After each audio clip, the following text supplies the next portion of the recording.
Magandang gabi, magandang umaga, magandang hapon sa inyong mga kaibigan ko dyan sa buong mundo. Nandito naman tayo, magluluto tayo from Kissing Ba Channel. Para magluluto tayo ng nandito ang apo ko, oh. Guwapo. Sige mga kaibigan ko, samahan niyo ako, magluluto tayo ng ginisang tainga ng baboy. Tainga ng baboy. Masarap yan. Masarap yan ang pulutan. Itong masarap na pulutan. This ito la sauteed stir fry. Ito tawagin natin stir fry pork air. Tainga ng baboy. Pero inano ko muna ito yung pinakulon ko muna ito na para lumambot, para maluto. Tapos in-slice ko. Hiniwa-hiwa ko ng pinakamataas na hiwa para maganda tingnan. Okay, samahan niyo ako. Magluluto na tayo.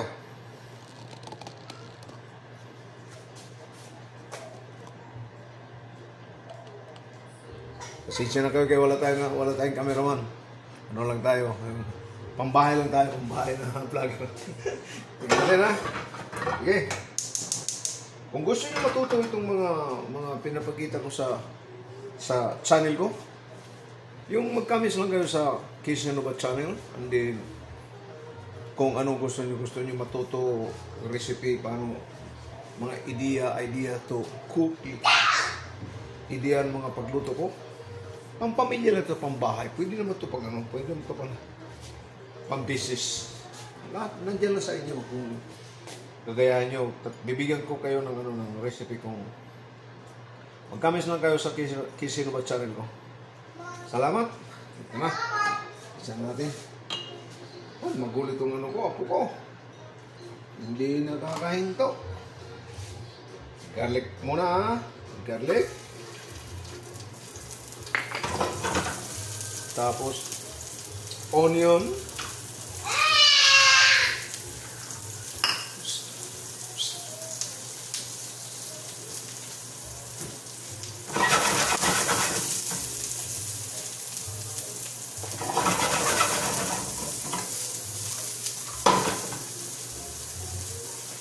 Itong mga lulutuin ko pa. Ito pa, marami pa ito. Mga ilang putahe pa ito. Gano'n kang 10 putahe pa. Mayroon pa dyan. Ganda lang. Okay. Brown ng ano natin, yung garlic. Tapos, tomato. Tapos,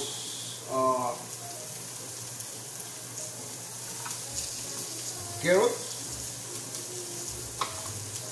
Green zucchini. Celery.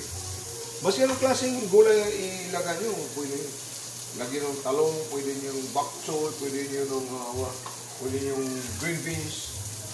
Nandiyan lang sa inyo. Walang limit ito. Mas ganong klaseng. Kaya itong ano natin, taba ito, itong tainga ng baboy. Pag-balance lang ng diet natin para hindi tayo naman masyado lalong may mga dinaramdam. Masarap ito, masarap. Okay. Lagyan natin ng ano. Naglagan ko ito.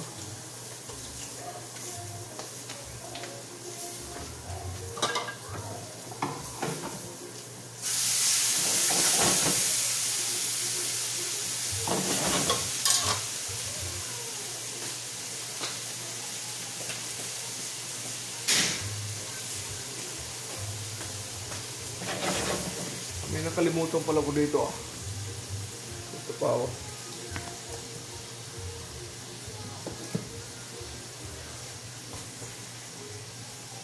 Garlic salt.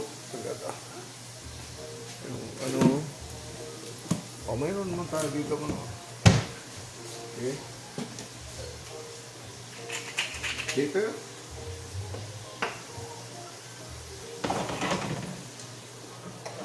magic sauce. Kunti lang. Pagpa ano lang yan. Soy. Sweet soy. Soy naman kunti lang. Para hindi maalat. Para hindi ba siya maalat. Meron tayo ito. Garlic salt. Kunti lang. Kunti lang. Walang parami. Okay? Ito na. Lalagyan na natin ang tainga natin. Yung baboy.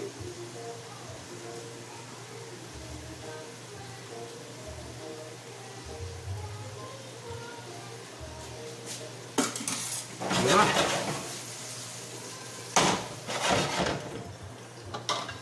Lagyan natin na medyo may sauce.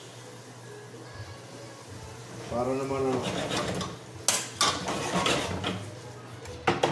kita mo yan? Ano natin na? Okay. Palagi natin titikman. Titikman. Kung magluluto kayo, palagi titikman. Lalo sa mga restaurant, may catering kayo, may mga bisita kayo. Palagi titikman mo talaga. Wow! Maninam na.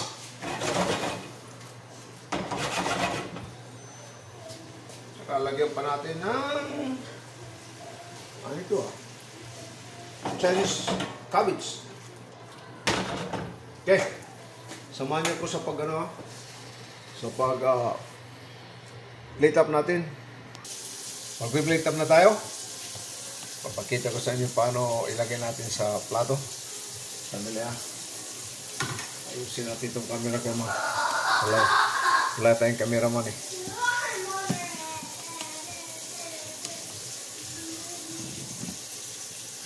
Okay. Ang maingay. Plate up na natin.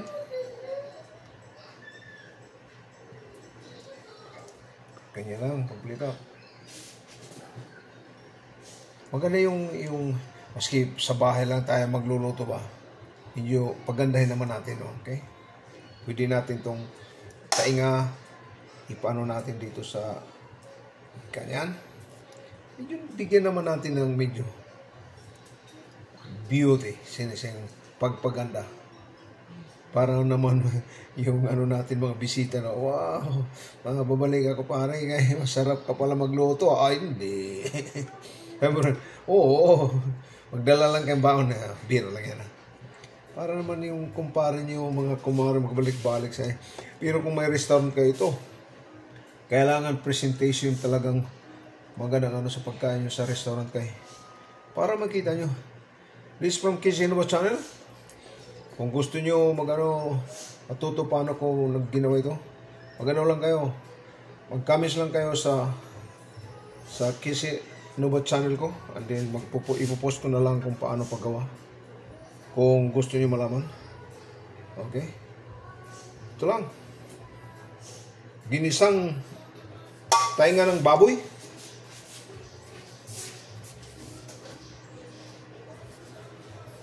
Kaya lalagyan natin. Lagyan natin ng sauce all around. Para naman pag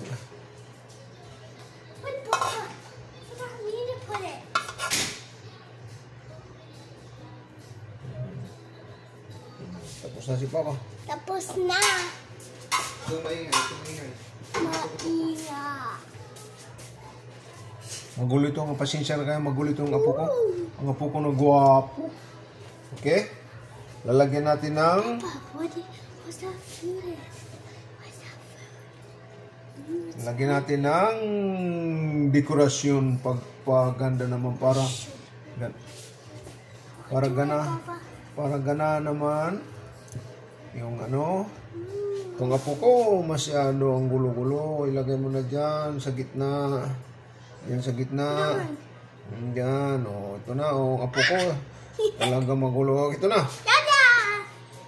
Ito na ang natin. Tapos na itong natin ginisang tainga ng baboy. Iniwahiwa ko ito para magating na naman. Tingnan mo. Kita mo yan? Ganda na. Ang sarap. Lalo kung may mga bisita kayo. Kung may mga bisita kayo, mas maganda ito na medyo presentado ang para naman sabihin, oh, pare, magaling pala, marunong pala. Hindi ka naman magaling. Hindi tayo magaling. At least marunong tayo. Baka sabihin ng mga banyaga na tayo Pilipino, ito marunong tayo. Marunong tayo ng style nila pagpaganda, kung may restaurant ka dito, kumare, maganda ito. Ito, mahilig lang ako na ng ginisa ng mga vegetables para pag-balance ng diet. Alam mo naman natin ito pagkain, lalo na ito taba ito sa tainga ng baboy. Medyo para naman hindi tayo hindi ang tawag ng Tagalog na kung saan sabi na para may appetite ka talaga kumain, sarap tingnan, di ba? Itong natin, ginisang tainga ng baboy. Kasama ang halo-halo na mga gulay. Mas anong klaseng gulay, pwede niyo ilagay. Okay? From Kisinuwa Channel, nagpapasalamat ako sa pagsubaybay nyo, pagsama nyo sa akin sa pagluto ko. Salamat! Kaya mga kaibigan, samahan nyo ako sa pag-plate up natin. Ganito lang.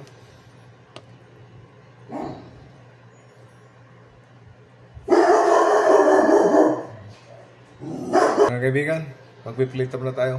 Pasensya na, magulo dito sa walang cameraman, pasensya na kayo. Okay? Titingnan natin itong paano ko mag-plate up.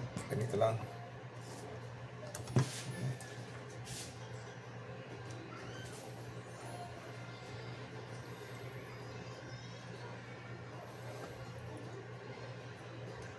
Ginisang baboy. Stir fry pig ear. Masarap ito. Bakit gusto ko na palagi ilagyan ko ng ginisa na mga gulay para naman pag yung medyo pag-balance naman ng diet natin, alam na natin na matataba ito. Itong medyo na pag-balance lang natin, lalong yung mga ayaw kumain ng mga matataba, nagda-diet sila. Okay lang ito once in a while. Basta may vegetables, may mga gulay. Mas anong klaseng gulay pwede mo ilagay dito. Tapos ang natin yung sauce natin lagay natin sa gilid. Paikot. Tapos ito na.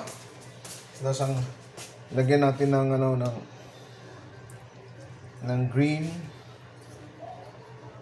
para lang pagpaganda lang ng natin pagkain. Ito na mga kaibigan ko. All my friends all over the world. Mga kaibigan ko, mga taga Saudi Arabia, taga UK, basta taga Europe, mga Dubai,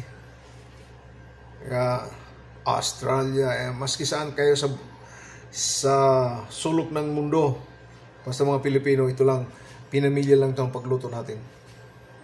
Pwede kayo anong klaseng igigisa ninyo na katulad ng ng hipon, katulad ng mga manok, walang problema. Itong natin, ito ang paggawa natin. Kung gusto niyo matuto sa paggawa ko, mag-comments lang kayo sa Kisinuwa Channel ko at saka ipopost ko lang paano paggawa ko. Salamat sa pagsama niyo sa akin. Pasensya na, medyo baka na ulit ko itong tape, pag video ko sa inyo dahil magulo dito sa Salamat.